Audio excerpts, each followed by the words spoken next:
Hey everybody, and welcome back to another video from Northeast Christian Apologetics. My name is Simon Williams, and today we're going to be going into a deeper discussion on one of the answers I provided in a video that I did a while back called DJW's 10 Questions for Christians. In order for you to get a full understanding of the question that I'm addressing, I recommend going back to that video and just watching the 10th question and see how he phrases it and my response to it. One of the commenters on that video asked me to go into more detail as to why I answered that question in the way that I did. So that's what the purpose of this video is for. Now, this is a very big topic, so I'm not going to be able to go into a huge amount of detail just because I don't want this video to be excessively long. So the first thing that we need to do is explain what exactly naturalism is. So what is naturalism?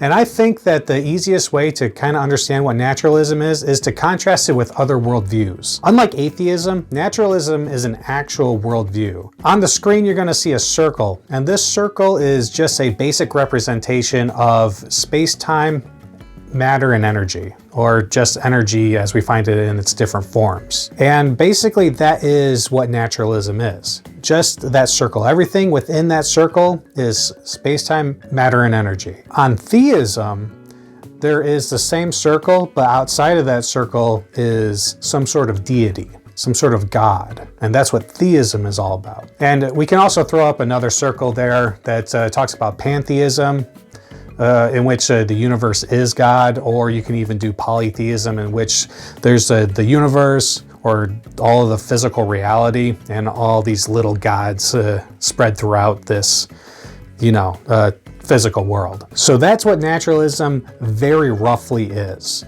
It's just the view that there isn't some sort of external to nature of realm in which God exists, or spiritual beings like angels and demons exist. So this naturalism is just talking about space-time and energy. Another thing that's really fundamental to this conversation is the notion of brute facts, which I mentioned in that video that I mentioned earlier. So what is a brute fact? A brute fact is a fact that is true, and there is no explanation for why it's true. It just is the case that something is the case. And that's going to become important later on when we talk about complexity. Another thing to note about this conversation that we're having is that this is all about possible worlds, whether or not possible worlds are indeed possible, whether or not this world that we're living in is actually necessary or not. Most people out there tend to think that this world that we're living in is not a necessary world, that it could have failed to exist, or have been different or altered in some insignificant or maybe significant way. Popular culture has made this idea more mainstream with the Marvel movies, especially when you think of like Spider-Man and No Way Home, where there's 3 different Spider-Men, but they're actually all the same Peter Parker, just from different universes. And that's what we're talking about here. In Spider-Man No Way Home, those different universes are possible worlds. Let's talk about what a world is, because in philosophy, how we define world is kind of different than how it's normally understood. A lot of people understand the word world to refer to a planet or like the Earth. But in philosophy, the word world is used to refer to something like a complete description of how reality actually is. An exhaustive list of propositions that are informative about the actual world. Or you can actually just say that it's one humongous conjunctive proposition that describes all aspects of the world. It is everything. And this actual world that we're living in is one of those worlds. And it's philosophically understood that it could be the case that this world that we're living in could be a different world. Even if it's something as simple as me wearing a different shirt, that is a different world. And it's not just a different universe that we're talking about. It's a completely different world. Because even if there are different universes in this world that we're inhabiting that has a Simon with a different shirt, that doesn't mean that that's a different world. That just means that it's a different universe within that world. Isn't that right, alternate Simon? That's right, Simon. So since we're dealing with a world that actually exists, as contrasted to potential or possible worlds that could have existed but don't, the question becomes, why is it the case that this world exists rather than not? Which was DJW's first question in his video. As far as I can tell, and I've talked to a lot of people about this, the best answer for this from naturalists is that the universe that we live in is a brute fact. And that many of those propositions that describe this reality are brute facts. That there aren't any other further propositions that explain them. And in some cases, every single one of those propositions is a brute fact. And this is where we get to the notion of complexity. When I'm talking about complexity, I'm talking about variables, and I'm talking about the range of variability of those variables. A lot of naturalists tend to view the physical world as a space-time block entity. And what that is that we're living in this static four-dimensional universe in which you have forward, backward, left and right, up and down, and those are 3 dimensions. And then the 4th dimension is time, basically. To make this notion easier to understand, there's some physicists out there who like to liken the universe to a loaf of sliced bread. In that sliced bread, you have depth, forward, back, up and down, but each slice is meant to represent a temporal coordinate. And those temporal coordinates are time dates and things like that. Hours, years, whatever you have the universe sliced up as. So on this model, the past, the present, and the future are all equally existent. And a lot of people will want to say that they all exist simultaneously, but simultaneous is a kind of like a temporal word. So what you have to say is that they're all equally real. The past isn't gone in any sense. The future isn't potential either. The future is just as set in stone as the present and the past is. They are all equally existent and real. So dealing with those temporal coordinates, it becomes a question of why is it the case that we observe this universe, and why does it seem to be the case that those temporal coordinates are aligned with chronological coherence? And so that's my question about that, is like, why is it that one temporal coordinate is preceded by another temporal coordinate and there seems to be chronological coherence? When a lot of people talk about time, they think of it in terms of events. And so you could say that event A is followed by event B, and event B is followed by event C, and event C is followed by event D. And when you talk about philosophers like David Hume, a lot of them have a tendency to say that events don't stand in causal relations to each other. So there's nothing about event A that necessitates event B to follow it, or there's nothing about event B that necessitates event C to follow it. So in actuality, it could be very easily the case that it'd be DBCA or CBAD, but that's not what we see. We definitely see a chronological sequence. Time to us, when we observe it, seems to be a lot more like 1, 2, 3, 4. And that it doesn't make sense for 4 to precede 1, because in numerical order there's a lot more structure than there is in the alphabet. The alphabet, we have placed A, B, C, D in that order arbitrarily, but in the numbers there is a definite sequence, and that is what we observe in the real world. And so that needs to be explained. Like, why is it the case that there seems to be chronological coherence? So on my view on naturalism, each temporal coordinate is a variable, and that goes throughout the entire existence of that world. Each temporal coordinate could be arranged in any order whatsoever if someone like David Hume is right and events are not causally connected. And there's a lot more that goes into this temporal idea, but I want to move on to something else, because even if it's the case that there are no temporal coordinates, that there are no segments, that events don't occur like A, B, C, and D, naturalism doesn't escape even if that's not the case. So a lot of people might recognize that this situation that I'm talking about is very similar to the fine-tuning argument, and it is.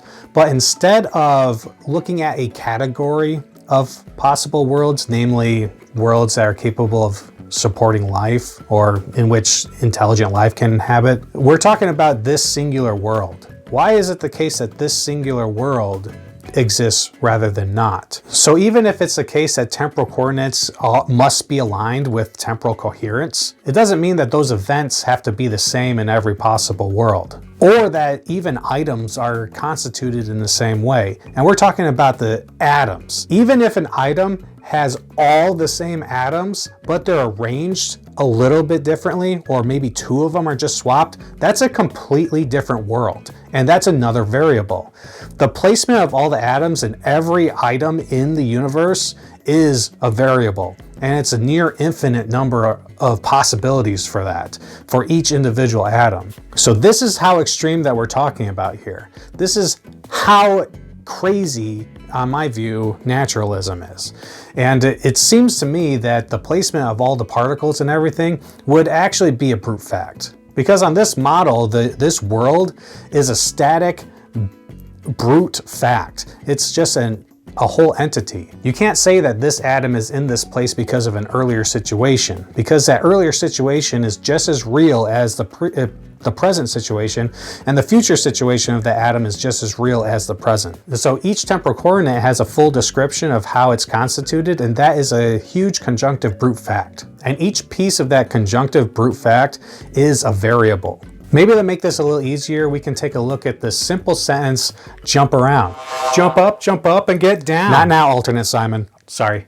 What do you think the odds are of this sentence forming just by happenstance? How many possibilities are there? Well, we have to take a look at the variables. Right now, we're dealing with a sentence that has 12 characters in it. Each individual character is a variable. What is the range of each variable? Well, we're talking about, and we're just limiting it here to just English letters, so the lowercase and the uppercase. And we're also limiting it to just 4 special characters. I'm just going to say the comma, the period, the exclamation mark, and the question mark. We're just going to do those 4. So each space in this sentence has 56 possible characters that could be. And I forgot to add the space. So we're talking about 57 possible characters here for each variable. And when you crunch the numbers, that means that there are 1.7 e to the 21st power possibilities that we're talking about here. It's ridiculous. So why is it the case that not only do we have a coherent sentence, but this particular coherent sentence? Because there are other possible 12 character sentences that we could produce, that we could find, that we could have. But that's irrelevant because we're talking about this one in particular. Why is it the case that this one is the sentence that we're dealing with? On naturalism, the answer is that it just is. Each character is a brute fact. It just is the case that this giant conjunctive brute fact is the way that it is. But maybe there is a better solution. Maybe there's an actual answer to this that makes this ridiculously unfeasible number more plausible. And of course, as a Christian, you know where I'm going with this. A lot of people, when they take a look at naturalism and say, okay, well, maybe it is the case that calculating why this world exists rather than another is completely incalculable, that it is beyond improbable that this particular world is the world that we're living in. But it just is a case that one world is the world that we're living in. And we just have to be satisfied with those brute facts. And the Christian will say, well, we should probably try to avoid brute facts when we can. We should be endeavoring to look for explanations when it's possible. And the explanation for this is God. And a lot of people will look at, well, if you think that naturalism is incredibly incalculable, that it's ridiculous to even consider it, then you're just adding another thing that is completely incalculable to this impossibility. So it's just an impossibility on top of an impossibility. And that's where they're wrong. This is a situation in which when you add a component, everything else makes sense. Everything else becomes simple. Going back to the sentence, the reason why we had jump around on the screen instead of the ridiculous other combinations there is because I crafted it. And because I'm a being with the capacity of will to produce that sentence. And I chose that sentence specifically. So it wasn't a toss-up with trillions and trillions upon trillions upon trillions of other possible combinations. I chose that one, and actually I crafted it for this specific purpose. So the odds of that sentence being chosen is directly dependent on my will. It has nothing to do with random number generation or anything like that. It has nothing to do with just it being the case. It's not just a case. It's a consequence of my will. That explains a lot. Similar with God. God is a being that has the power to actualize potentials, and he has freedom of the will. So any world that he actually creates is not just randomly chosen, but a manifestation of his will. So all the calculation that you do for naturalism, you can just throw that out on theism, because God willed this particular world to exist rather than not, or rather than another one. So it's a direct result of his will. So it reduces the calculation from incalculable to a 1-to-1. And then all you have to do is calculate whether or not God exists. And I'm personally am convinced that God is a metaphysically necessary being. And so the calculation for God existing is basically 1-to-1. He can't fail to exist. So God must exist, and he is the cause for why this world exists. And so it becomes super simple. There's pretty much no variables, at least no variables in which there isn't an explanation for why it is the case that it is the case. So again, the biggest variable is which physical world God actualizes, but that's a manifestation of his will. It's not just some random choice. But anyway, I hope that makes sense, and I hope that you got something out of this video. I hope that I went into enough detail about the question and how I answered the question. There is a lot more to this than what I have been able to provide, but I'm going to save that for another time. Thank you for watching. Don't forget to subscribe. That really helps out, and also to share the video with people so that they can get this kind of information. And also check out our website at www.nechristianapologetics.com, and I'll see you in our next video. Thanks. God bless.